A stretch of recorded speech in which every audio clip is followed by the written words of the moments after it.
Okay, what happens when you're up by 50 at halftime? Like, does sportsmanlike conduct kick in? Like, when do the other team that's winning supposed to take their foot off the gas and then not score, right? Because I know this is new territory that we're having, but like, do they not start their starters? How does this work? I want you to know the same face that I have is going to be the same face that you have. I'm wishing a curse on the Lakers. The same fate as the Hawks. How about that? Um, yeah. Does all Atlanta look like this right now? Stop it. Oh Like, my God. like if everyone can see your face, like, is this the look of Atlanta right now? Yeah. Because that's the way I was looking at the game yesterday, sir. Like, Mike Brown should be fired. Mike Brown, Yes, yes, yes, yes, the yes, yes. Knicks coach, should be fired? Yes, yes, yes, yes, yes, yes, yes. Why? When you whoop someone like that, Okay. ethics has to kick in at some point. See, in high school, if you beat someone by that many points, they usually fire that coach. They don't fire the coach that got his butt whooped and say, "What are you doing here? How could you lose like this?" No, they fire the guy who's training his team too well. So, yeah, he should be fired. That was a game 6. Like, were y'all tanking? Tanking in the playoffs is crazy. Yeah, I've never heard of tanking in the playoffs. It's like, what are y'all going to get? Was it like an Atlanta like Lou Will lemon pepper wing at Magic City like special? Get beat if they get beat by 50 free wings for everybody. What was going on in the city on a game 6? You know what's crazy? I probably should have not talked trash because ever since I started, I'm looking at game 4, game 5, and game 6. All of them have been blowouts, and all of them have been getting increasingly worse. How does a pro basketball team, a professional team in the NBA, lose by 50 points? I've never. It's history. Trey Young would have never. Trey Young would have never went out like that. 50. We're on to the Atlanta Dream. Gil, how you doing today? I'm doing great. To see your face like this, man, Okay. because like after game 2, you had real hope. You were smiling and giggling. The smile you got on the lips glossing, and you made sure you put your goddamn, yeah, we about to talk about these Hawks. Now you want to talk about the dream. I promise you, I want to talk about anything but the Hawks. Okay. Like, no, Let no, no, you're not just gonna skip over this, man. That's Come on, let's history start. was Let's start. made. Let's start. Let's start with the Hawks. We can do that, Gil, if that's This what you is want to do. Let's playoffs, start with the man. Hawks. Like the only thing y'all could have did was just fight. Just fight. There was nothing else. Like, just fight. Just fuck it. You know what? We can't beat them on the court. Let's just beat them up. Like, you could have did that, but it is New York, so that wouldn't have probably went well since, yeah. Since it was in Atlanta, right?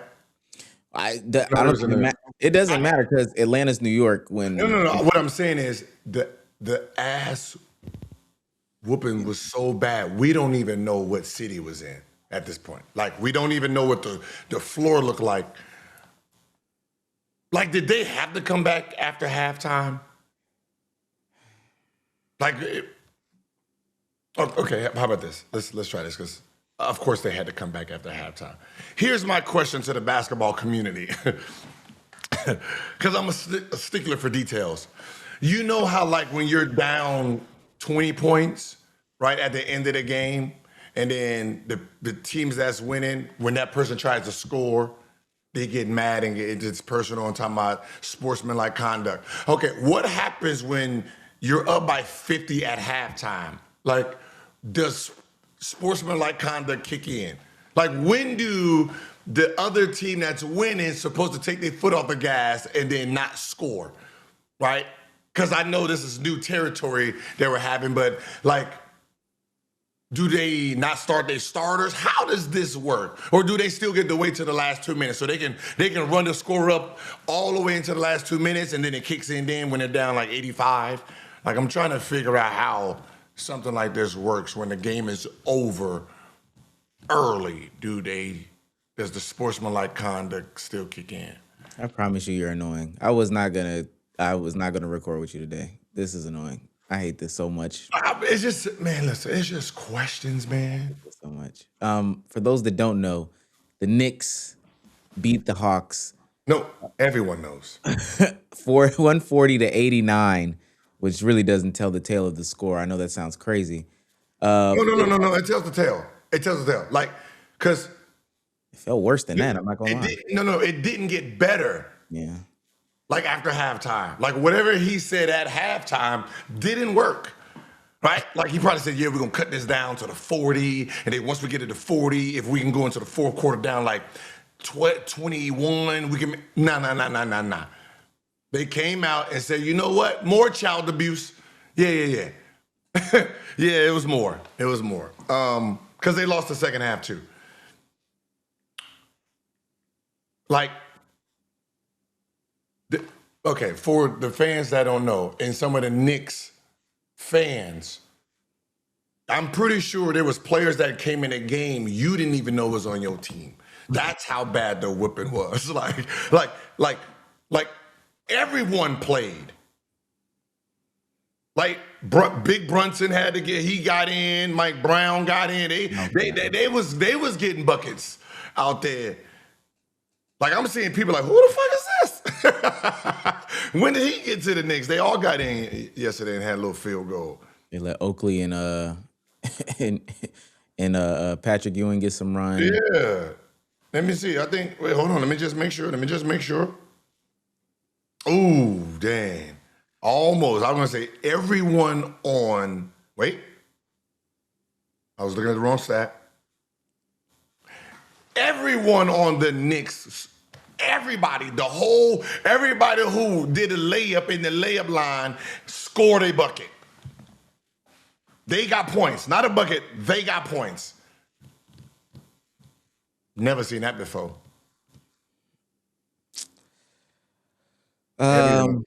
Everyone got points. Oh, this dude didn't even. There's one dude on the Knicks. Promise you can't even say his name.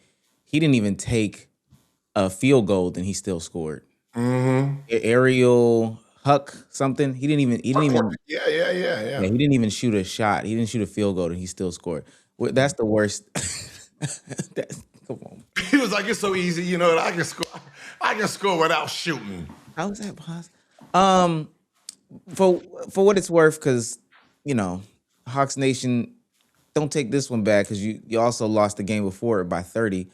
The question to be asked, Gil, I guess from my POV, as an organization, what do the Hawks do? Because I think the thing that stuck out the most, you lost by 30, then you lost by 50. But also your number one pick from 2 years ago, however long ago, could only get so much burn. And now we're back in this limbo state. Richard should average 3.7. Yeah, I'm really curious at what they're doing. You remember I said this. I said Dyson Daniels, no matter how great he is on defense, because he doesn't put buckets and he doesn't score, he becomes a liability. And it's hard to play him in the playoffs when the other team, they play both ends of the court. So they play defense, but they also hit shots when they need to. So, like, he played 15 minutes, and this is what I'm upset about. You can't shoot threes, and you took 3 of them. No, I'm sorry. You took 4 of them out of the 5 shots. Like I don't, like, why? Like, that's what you don't do. Like, you don't do that.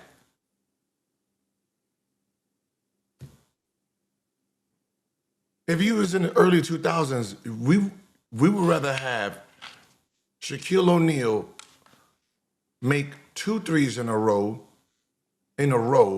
before you shoot a three.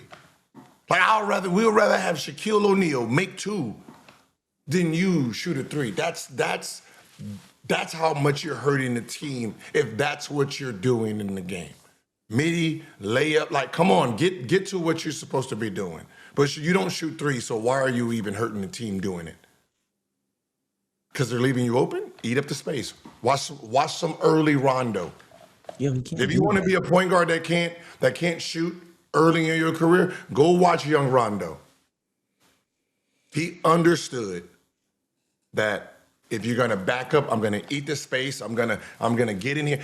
I'm gonna touch the paint. I'm gonna make you collapse. You don't have to settle, but I'm pretty sure you ain't shot the ball forever. So you should know how to play this game with people backing up into the bleachers, while you're on offense. But the fact that you're still bringing your number 1 pick off the bench and the question is he that bad? Is he that bad that, like,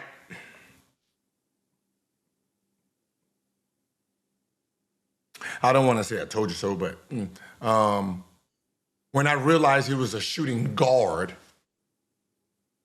I'm like, whoa. Overseas ain't really produced no shooting guards like that. Like, not that I can remember. Like, no number 1 pick worthy. Because for the most part, unless they're coming from the darker side of the country, they're not going to be athletic, even though he's black, too. But they're not really athletic. So, you're talking about, Ginobili, which was a 2nd round pick, Tony Parker, late 1st round pick, some of the Canada boys, the good ones who are point guards. You have Barrett, right, who played in the States, so he got adapted to the style.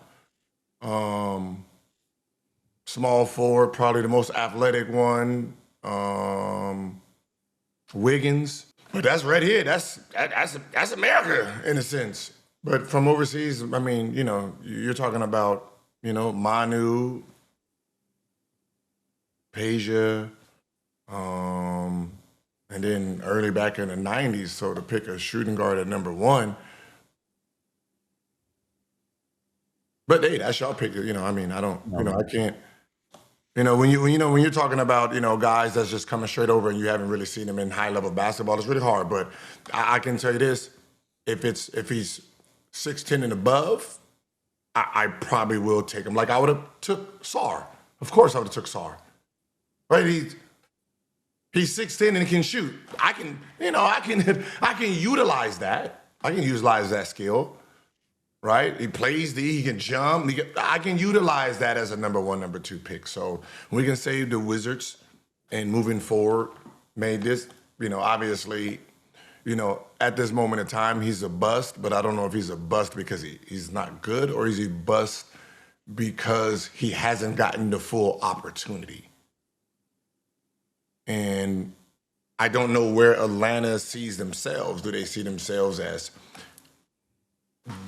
we're going to be one of these top-tier playoff teams, or we're kind of in this rebuilding stage? Because if you're in a rebuilding stage, you didn't do a very good job with your number 1 pick. Right? I don't know how good he is with the ball, but...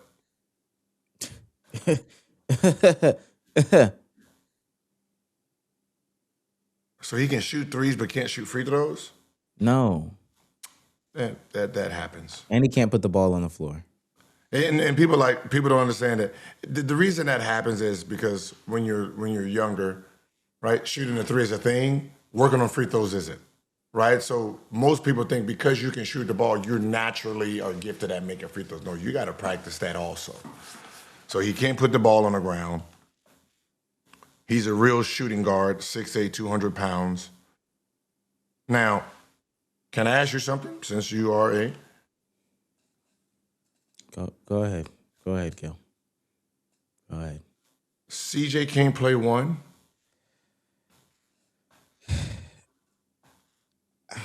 We're So so you can't put CJ at one and Shashir at the two and have more scoring. And him and Alexander is the 2 and the 3, and they're bigger.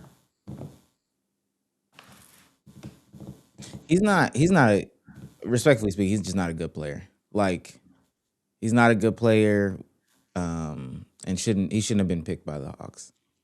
So I see what you're saying. You're trying to create it and make it work. Maybe you need to see it more up close, but it's just not. I mean, 35 from the 3,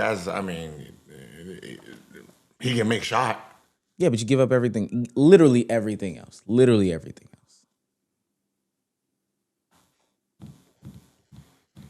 else. There's something going on there. Apparently, there's some turmoil in the locker room between him and like the coaching staff too. But Oh, so they're benching him on purpose. That's what I'm saying. I can't. that'd be part of it. But That's what I'm saying. I gotta see it. You know what I mean? I just can't go off of this. That's why I said, is it him or is it the lack of playing? come on now, we down 50 in the playoff game. Y'all down, yeah. So y'all lost about in 3 games minus 100 and y'all broke 100.